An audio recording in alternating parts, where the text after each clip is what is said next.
पाहत आहात Loksamiksha news network आणि या आहेत आजच्या सुपरफास्ट न्यूज। या बातमीपत्राचे प्रायोजक आहेत नंदिनी कलेक्शन, फक्त महिलांचे परिपूर्ण दालन, माऊली निवास, कल्याण मंडपमच्या बाजूस, यशोधन नगर, परभणी। नमस्कार, मी प्रभू दिपके लोकसमीक्षा न्यूज नेटवर्क मध्ये आपलं स्वागत करतो।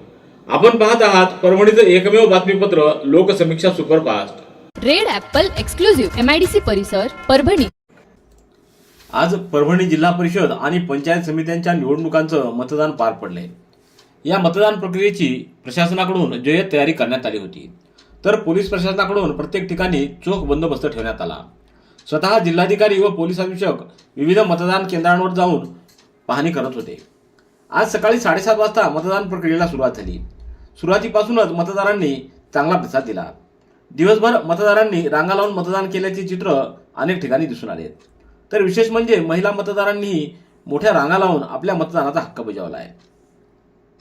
या निवडणुकीमध्ये पुरुषांपेक्षा महिलांची मतदानाची टक्केवारी जास्त दिसून आलेली आहे।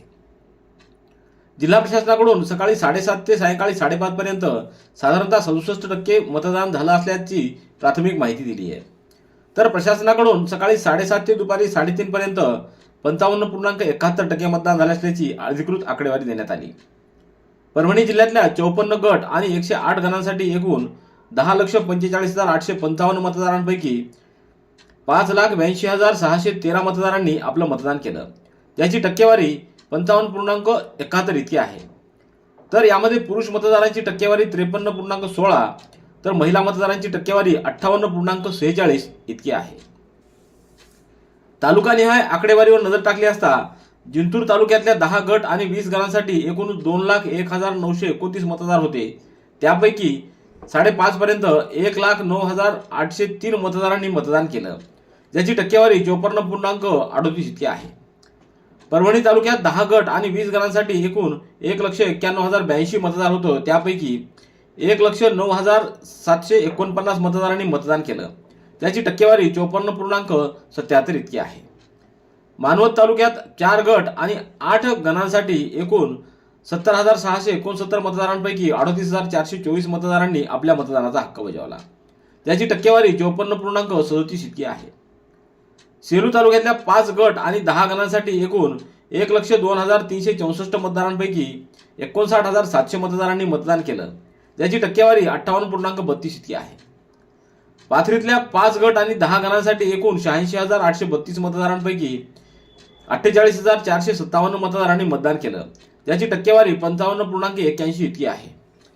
सोनपेठ तालुक्यातल्या 3 गट आणि 6 गणांसाठी 60,870 मतदारांपैकी 32,307 मतदारांनी मतदान केलं, ज्याची टक्केवारी 53.08 इतकी आहे। पूर्णेच्या 6 गट आणि 12 गणांसाठी एकूण 1,22,627 मतदारांपैकी 69,757 मतदारांनी मतदानाचा हक्क बजावला, ज्याची टक्केवारी 56.89 इतकी आहे। पालमच्या 4 गट आणि 8 गणांसाठी एकूण 84,864 मतदारांपैकी 47,452 मतदारांनी आपल्या मतदानाचा हक्क बजावला, ज्याची टक्केवारी 55.92 आहे। तर गंगाखेडच्या 7 गट आणि 14 गणांसाठी 1,24,618 मतदारांपैकी 66,964 मतदारांनी आपल्या मतदानाचा हक्क बजावला, ज्याची टक्केवारी 53.74 इतकी आहे। तर अनेक ठिकाणी सायंकाळी 5:30 नंतरही मतदान प्रक्रिया सुरूच असल्याची माहिती देण्यात आली। सततचे दवाखाने करून कंटाळलात? आता शेवटचा उपाय। डॉक्टर गोविंद कामटे यांचे बालाजी आयुर्वेदिक निसर्गोपचार केंद्राला भेट द्या। शुगर, मूळव्याध, ॲलर्जी, सोरायसिस, गजकर्ण, दमा, लठ्ठपणा, गुडघेदुखी, कंबरदुखी, वात, गाठीचे आजार, लकवा, केस गळणे, मूतखडा, सफेद डाग यांसारख्या जुनाट आजारांवर खात्रीशीर उपचार केले जातात। दारू सोडवण्यासाठी विशेष उपचार उपलब्ध। संपर्क डॉक्टर गोविंद कामटे, आयुर्वेद विद्याविशारद, बालाजी आयुर्वेदिक निसर्गोपचार केंद्र, तलाठी कार्यालयाच्या बाजूला, वसमत रोड, परभणी। संपर्क 9921691008। परभणी तालुक्यातल्या पेडगाव इथं जिल्हा परिषद व पंचायत समिती गणातील जिल्हा परिषद प्राथमिक व माध्यमिक शाळेत स्थापन करण्यात आलेल्या मतदान केंद्रावर सकाळपासूनच मतदारांची मोठी गर्दी पाहायला मिळाली। सकाळी मतदानाला प्रारंभ होताच महिला आणि पुरुषांनी उत्साहाने रांगा लावत आपल्या मतदानाचा हक्क बजावण्यास सुरुवात केली।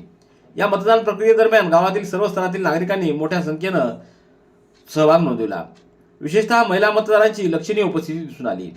युवकांसह ज्येष्ठ नागरिकांनी मतदानासाठी पुढाकार घेतल्याचं चित्र पाहायला मिळालं।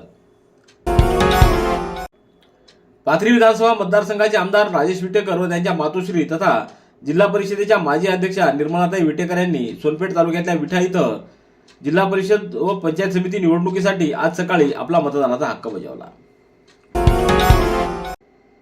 जिल्हा परिषद व पंचायत समिती निवडणुकीच्या मतदान प्रक्रियेत आज पूर्णा तालुक्यातल्या सुहागण इथं आदर्श महिला मतदान केंद्र उभारण्यात आलं होतं। याच ठिकाणी मतदान करण्यासाठी नागरिकांचा चांगला प्रतिसाद दिसून आला। तर येथे मतदारांसाठी आकर्षण असलेलं सेल्फी पॉइंट देखील उभारण्यात आला होता। सकाळपासूनच या केंद्रावर महिलांनी मोठी गर्दी केल्याचं दिसून आलं। जिल्हा परिषद आणि पंचायत समितीच्या निवडणुकीच्या मतदान प्रक्रियेमध्ये आज परभणी जिल्ह्याच्या पालकमंत्री मेघना बोर्डीकर साकोरे यांनी जिंतूर तालुक्यातल्या बोर्डी इथं जाऊन रांगेत उभं राहून मतदानाचा हक्क बजावलाय। आज झालेल्या मतदान प्रक्रियेमध्ये पूर्णा तालुक्यातल्या चांगेपळ येथील 9 दाम्पत्यानं आपल्या मतदानाचा हक्क बजावलाय। लग्नाच्या मुंडावळ्या बांधून हे वधूवर लोकशाहीतील अमूल्य असलेल्या मतदानाचा हक्क बजावण्यासाठी मतदान केंद्रावर गेले असल्याचे दिसून आले। या नवीन दाम्पत्याच्या मतदानाबाबत परिसरात चर्चा रंगून आली होती। एसके फर्नीचर लेकर आया है ओरिजिनल सागवान का सोफा सेट, पलंग, शोकेश, अलमारी, दरवाजे, चौखट और भी बहुत कुछ। एसके फर्नीचर पर सभी प्रकार के फर्नीचर्स अवेलेबल है। हमने हमारे शोरूम की लोकेशन दरगाह रोड से बदलकर जाम रोड केनाल के पास की है। आप एसके फर्नीचर में आए और अपने पसंद का फर्नीचर खरीद के अपने घर की रौनक को बढ़ाएं। और हाँ, एसके फर्नीचर पर आप किसी भी फर्नीचर को अपने हिसाब से कस्टमाइज कर सकते हैं। हमारे पास सागवान कट साइज इंडियन टेक माल कटिंग करा हुआ मिलेगा या फिर ऑर्डर के हिसाब से भी कटवा कर मिलेगा। हमारा पत्ता जाम रोड केनाल के पास। मोबाइल नंबर 9420033825 या फिर 9923257259। आज जिल्हा परिषद आणि पंचायत समिती निवडणुकीची मतदान प्रक्रिया संपन्न झाली। तर परभणी तालुक्यातून संपूर्ण मतदान प्रक्रिया आटोपून सुकापूरवाडी येथून सर्वप्रथम आलेल्या टीमचं प्रशासनाच्या वतीनं स्वागत करण्यात आलं। यावेळी उपविभागीय दंडाधिकारी तथा निवडणूक अधिकारी उदयसिंह भोसले यांच्यासह अधिकारी व कर्मचारी उपस्थित होते।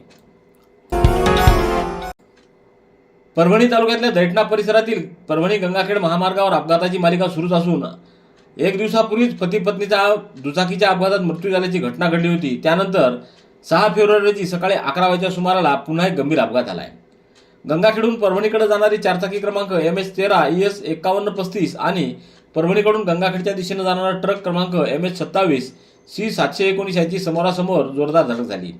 या अपघातात चारचाकीमधील दीपक शिंदे राहणार सोलापूर हे गंभीर जखमी झाले आहेत। तर या अपघातामध्ये चारचाकी आणि ट्रकचं मोठ्या प्रमाणात नुकसान झालंय। राष्ट्रीय एकात्मतेचं प्रतीक असलेल्या परभणी येथील हजरत सय्यद शाह तुराबुल हक्करहे यांच्या उर्सानिमित्त दर्गा परिसरात विविध कार्यक्रमांचं आयोजन करण्यात येतं। यावर्षीच्या प्रसिद्धी व प्रसारण समितीच्या अध्यक्षपदी पत्रकार मोईन खान यांची वक्फ बोर्ड महाराष्ट्र राज्याच्या वतीनं मुख्य कार्यकारी अधिकारी यांनी एका पत्राद्वारे नियुक्ती केलेली आहे। यावर्षी अध्यक्षपदी दैनिक लोकप्रश्नाचे जिल्हा प्रतिनिधी पत्रकार मोईन खान यांची निवड करण्यात आल्याचं पत्र वक्फ कार्यालयाकडून देण्यात आलंय। पत्रकार मोईन खान हे मागील 30 वर्षापासून सांस्कृतिक क्षेत्रात व 20 वर्षापासून पत्रकारिता क्षेत्रामध्ये कार्यरत असून आझाद क्रीडा मंडळाच्या माध्यमातून त्यांनी विविध यशस्वी कार्यक्रमांचं आयोजन केलेलं आहे।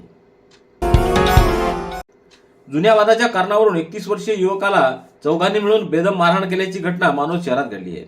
या प्रकरणी 6 फेब्रुवारी रोजी मानोद पोलीस ठाण्यात 4 जणांच्या विरोधात गुन्हा नोंदवण्यात आलाय। शोएब रियाज अली सय्यद राहणार तलाबकट्टा मानवत हे गुरुवारी दुपारी 3:45च्या सुमाराला दुचाकीवरून घरी जात असताना बांगड प्लॉट परिसरात आमिर इस्माईल कुरेशी, इद्रिस कुरेशी, मोईन हसन कुरेशी व सोहेल हमीद कुरेशी हे रस्त्याच्या मधोमध उभे असल्याचे दिसले। यावेळी शोएब सय्यद यांनी दुचाकी थांबवून मी ये जा करत असतो, तुम्ही नेहमीच रस्त्याच्या मधोमध उभे राहतात, थोडं बाजूला उभं राहा असं सांगितलं। या कारणावरून चौघांनी शोएब सय्यद यांना लाथाबुक्यांनी मारहाण केली। यामध्ये सोहेल हमीद कुरेशी यानं दगडाने त्याच्या तोंडावर वार केल्यानं एक दात पडल्याचं सांगण्यात आलंय। Red Apple furniture, smart furniture for smart people. Exclusive Parbhani शहरातील भव्य शोरूम रेड ॲपल एक्सक्लुझिव्ह, भारतातील स्मार्ट फर्निचर ब्रँड आता आपल्या परभणी शहरामध्ये. हो आता आपल्या परभणी शहरामध्ये या अंतर्गत ऑफिस, बेडरूम, डायनिंग लिव्हिंग, इत्यादी प्रकारचे फर्निचर आपणास मिळेल. Bedroom set, bed, dressing table, sofa set, कपाट, डायनिंग टेबल टीपॉय आणि स्टील फर्निचर इत्यादी सर्व प्रकारचे फर्निचर तेही आकर्षक किमतीमध्ये उपलब्ध आहे. एक वेळ अवश्य भेट द्या. रेड ॲपल फर्निचर, MIDC परिसर, भारतीय स्टेट बँकेच्या जवळ, परभणी. पालम तालुक्यातल्या सरफराजपूर फाट्याजवळ 2 दुचाकीचा अपघात होऊन एकाचा घटनास्थळीच मृत्यू झाला, तर 2 जण जखमी झाले आहेत. त्यांना नांदेड इथं उपचारासाठी दाखल करण्यात आलंय. पालम तालुक्यातल्या लोहा रोडवरील सरफराजपूर फाट्याजवळ 7 फेब्रुवारी रोजी सकाळी 10च्या सुमाराला भरधाव वेगानं जाणाऱ्या दोन्ही दुचाकींची समोरासमोर धडक झाली. या अपघातामध्ये आबासाहेब कोंडीबा बोमशेट्टे या व्यक्तीचा जागीच मृत्यू झालाय, तर सारंगी येथील सुभाष सौदागर व त्यांच्यासोबत असणारा ऋषी जाधव हे 2 जण गंभीर जखमी झाले आहेत. पाथरी शहरातील ITI कॉलेज इथं सुरू असलेल्या मतमोजणी प्रक्रियेची निवडणूक निरीक्षक आडकिने यांनी प्रत्यक्ष भेट देऊन पाहणी केली. यावेळी मतमोजणीची तयारी, सुरक्षा व्यवस्था, कर्मचारी नियोजन तसंच मतमोजणी प्रक्रिया पारदर्शक व नियमानुसार राबवली जाते की नाही याचा सविस्तर आढावा त्यांनी घेतला. या पाहणी दरम्यान सहाय्यक निवडणूक निर्णय अधिकारी शंकर हंदेश्वर, नायब तहसीलदार हेमंत सुजलेगावकर, रघुनाथ केसकर आदींची उपस्थिती होती. रेड ॲपल एक्सक्लुझिव्ह, MIDC परिसर, परभणी. याबरोबरचे बातमीपत्र संपलं. पुन्हा भेटूया उद्याच्या सुपरफास्ट बातमीपत्रात. पाहत रहा लोकसमीक्षा. तुम्हाला हे बातमीपत्र कसं वाटलं याबद्दल आपली प्रतिक्रिया नोंदवा. दररोजचे अपडेट्स मिळवण्यासाठी लोकसमीक्षा चॅनलला सबस्क्राईब करा. धन्यवाद.